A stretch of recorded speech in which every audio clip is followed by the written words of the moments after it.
ଆପଣଙ୍କର ଅଦିନେ ଯେଉଁ ରଥଯାତ୍ରା ଗୋଟେ ବଡ଼ ପ୍ରସଙ୍ଗ ଚାଲିଛି ସେ ବିଷୟରେ ସ୍ନାନ ପୂର୍ଣ୍ଣିମା ରଥଯାତ୍ରା ଦୁଇଟାଙ୍କ ରହୁଛି କିନ୍ତୁ ଆମେ ଓଡ଼ିଶାରେ କୌଣସି ଜାଗାରେ କରିନାହୁଁ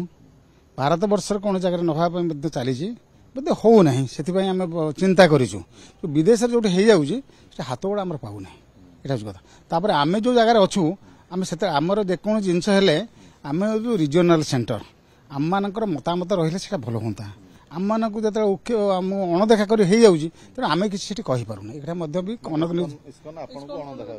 ନା ଇସ୍କନ ଆମକୁ ଇସ୍କନ ଅଣଦେଖା କରୁନି ଇସ୍କନ ଯେଉଁ ଅଥରିଟି ମାନେ ଯୋଉଠି ସେ କରୁଛନ୍ତି ଆମର ସବୁଗୁଡ଼ିକ ହେଉଛି ଅଟୋନମସ୍ ସବୁ ସେଣ୍ଟର ଗୋଟେ ଅଟୋନମସ୍ ସେମାନେ ନିଜର ମ୍ୟାନେଜମେଣ୍ଟ ସେମାନେ ନିଜେ କରିବେ ତେଣୁ ଯେତେବେଳେ ରହିଛି ସେମାନେ ଯେତେବେଳେ କରିଯାଉଛନ୍ତି ତାଙ୍କୁ ବିରୋଧ ସେଠି କେହି କରିନାହାନ୍ତି ବିରୋଧ ସେଠି କରିବା କଥା ଆମର ମଧ୍ୟ ପ୍ରଶାସନ ଆଜି ଯେଉଁଟା କହିଲେ ଆଜି ଯେଉଁ ମିଟିଂ ହେଉଥିଲା ସେ ଯେଉଁ ମିଟିଂ ଥିଲେ ଆଜି ସେ ମିଟିଂରେ ଆମର ଥିଲେ ବି ଆମର ସୁଦର୍ଶନ ପଟ୍ଟନାୟକ ଥିଲେ ସାମନ୍ତ ରାଉ ଥିଲେ ସତ୍ୟବତୀ ବାବୁ ଥିଲେ ଏ ସମସ୍ତେ ଥିଲେ ମୋତେ ମଧ୍ୟ ତାକୁ ଡାକିଥିଲେ ମୁଁ ମଧ୍ୟ ଥିଲି ତେଣୁ ଏ କଥା ହେଉଛି ଯେ ଆମେ ମଧ୍ୟ ତାକୁ କେହି ସମର୍ଥନ ଆମେ କରୁନାହୁଁ କିନ୍ତୁ ଆମେ ଯେତେବେଳେ ଗୋଟେ ସଂସ୍ଥାରେ ଅଛୁ ଆମେ ସେଠୁ ବାହାରି ଯାଇପାରିବୁ କି ଆମେ ଗୋଟେ ଯେତେବେଳେ ସଂସ୍ଥାରେ ଅଛୁ କିଛି ନୀତି ନିୟମ ଅଛି ତା ଭିତରେ ଆମେ ଜଣେ ଭକ୍ତି ହିସାବରେ ରହିଛୁ ଆମେ ଜଣେ ଆପଣଙ୍କର ଡିସିପ୍ଲିନ୍ ହିସାବରେ ଜଣେ ଆମର ଡିସିପ୍ଲିନ୍ ସଭ୍ୟ ହିସାବରେ ଆମକୁ ରହିବାକୁ ପଡ଼ିବ ଆମକୁ ଯାହାର ହେବ ସେଠି ନିୟମ ମାନିବାକୁ ପଡ଼ିବ କିନ୍ତୁ ଜଣେ ଓଡ଼ିଆ ହିସାବରେ ମୁଁ ତାକୁ ସମର୍ଥନ କରେ ନାହିଁ ଏଇଟା ହେବା ବି ଉଚିତ ନୁହେଁ କେମିତି ଗୋଟେ ଆଷାଢ଼ ଶୁକ୍ଳ ଦ୍ୱିତୀୟା ତିଥିରେ ହେବ ସେଇ ବିଷୟରେ ଭିଭିଡ଼ ଆଲୋଚନା ଆବଶ୍ୟକତା ଅଛି ଆଲୋଚନା ଆମେ ଗୋଟେ କନକ୍ଲୁଜନରେ ପହଞ୍ଚିବା ସାରା ବିଶ୍ୱରେ ଆଷାଢ଼ ଶୁକ୍ଳ ଦ୍ୱିତୀୟା ତିଥିରେ ରଥଯାତ୍ରା ହେଲେ ଆମେ ମହାପ୍ରଭୁ ଖୁସି ହେବେ ଓଡ଼ିଶାବାସୀ ଖୁସି ହେବେ ଗଜପତି ଖୁସି ହେବେ ଆମେ ସମସ୍ତେ ଖୁସି ହେବା ଆପଣ ଖୁସି ହେବେ ମଧ୍ୟ ଆମେ ସମସ୍ତେ ଖୁସି ହେବା ଆମର ଯେଉଁ ଚତୁର୍ଥ ସ୍ତମ୍ଭ ରହିଛି ବିଭିନ୍ନ ଆମଙ୍କର ଇଲେକ୍ଟ୍ରୋନିକ୍ ମିଡ଼ିଆରେ ଯେଉଁ ଆମର ବନ୍ଧୁମାନେ ରହିଛି ଯେଉଁ ସଂସ୍ଥା ରହିଛି ସେମାନେ ମଧ୍ୟଙ୍କର ଯେଉଁ ପରିଶ୍ରମ ଅଛି ତା ମଧ୍ୟ ସାର୍ଥକ ହେବ ତେଣୁ ଏହାର ଆଲୋଚନା ଆବଶ୍ୟକତା ରହିଛି ଏବଂ ସେ ବିଷୟରେ ମୋର ବ୍ୟକ୍ତିଗତ ମତ ଅଛି ଆଜି ମଧ୍ୟ ମୁଁ କହୁଥିଲି ଯେ ଆପଣ ଭୁବନେଶ୍ୱର ସେଣ୍ଟରକୁ ଦାୟିତ୍ୱ ଦିଆଯାଉ ଯେଉଁମାନେ ଅଦିନ ରଥଯାତ୍ରା କରିବେ ଟେକ୍ ଗଜପତି ମହାରାଜ ତାର ଚେୟାରମ୍ୟାନ୍ ରୁହନ୍ତୁ এবং সে যেତେବେଳେ রথযাত্রা করবে টেକ୍ দি পরমিশন যেତେବେଳେ রিজনাল সেন্টার ভুবনেশ্বর ଅଛି ସିଏ ହିଁ ରହିବା ତାର ଦାୟିତ୍ୱ ରହିବା ଉଚିତ ଭୁବନେଶ୍ୱର ସେଟା କୋଅର୍ଡିନେସନ ତାକୁ କରୁ ଏବଂ ସେ ଦାୟିତ୍ୱ ମୋତେ ଦେବେ ତା ମଧ୍ୟ ମୁଁ ରାଜି ଅଛି ତାକୁ ତୁଲାଇବା ପାଇଁ ରାଜି ଅଛି ଗଜପତି ମହାରାଜ ତାର ଚେୟାରମ୍ୟାନ୍ ହୁଅନ୍ତୁ ତାର ଅନୁମୋଦନ ନେଲା ପରେ ସେ ରଥଯାତ୍ରା କରିବେ ତାହେଲେ ନିଶ୍ଚିନ୍ତ ଭାବରେ ଅନୁମୋଦନ ଯିବନି କିମ୍ବା ହେଇପାରିବନି ତେଣୁ ଆମେ ଆଷାଢ଼ ଶୁକ୍ଳ ଦ୍ୱିତୀୟାରେ ଆମେ କେମିତି କରିବା ଭିଭିଡ଼ ଆଲୋଚନା ଆବଶ୍ୟକତା ରହିଛି ତଥ୍ୟ ସବୁ ଦିଆହେଇଛି ସେ ମନ୍ଦିର ପ୍ରଶାସନ ପକ୍ଷରୁ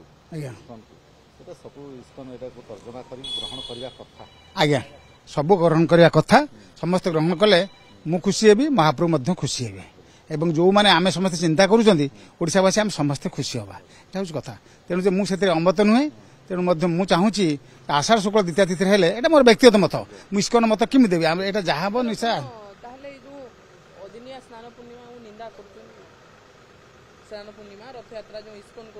ପ୍ରଶଂସା କରୁଛୁ ବୋଲି ଆପଣ କହିଲେଣି କି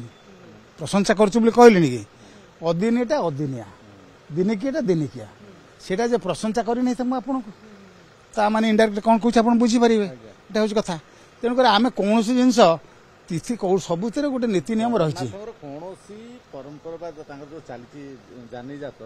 ଅଦିନରେ ହେଲେ ସେ ନିଶ୍ଚିନ୍ତ ଭାବରେ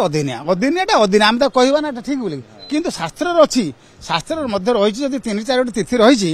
ସେ ବିଷୟରେ ତ ଗଜପତି ଅନୁମୋଦନ କରୁନାହାନ୍ତି ଜଗନ୍ନାଥଙ୍କର ସଂସ୍କୃତି ଆମେ ତ କରିନାହାନ୍ତି ଜଗନ୍ନାଥ ଶାସ୍ତ୍ର ସେଟା ରହିଛି ଆମେ ଶାସ୍ତ୍ରକୁ ଆମେ ଛାଡ଼ିଦେବା ଆମର ଯାହା ପ୍ରଥା ଚାଲିଛି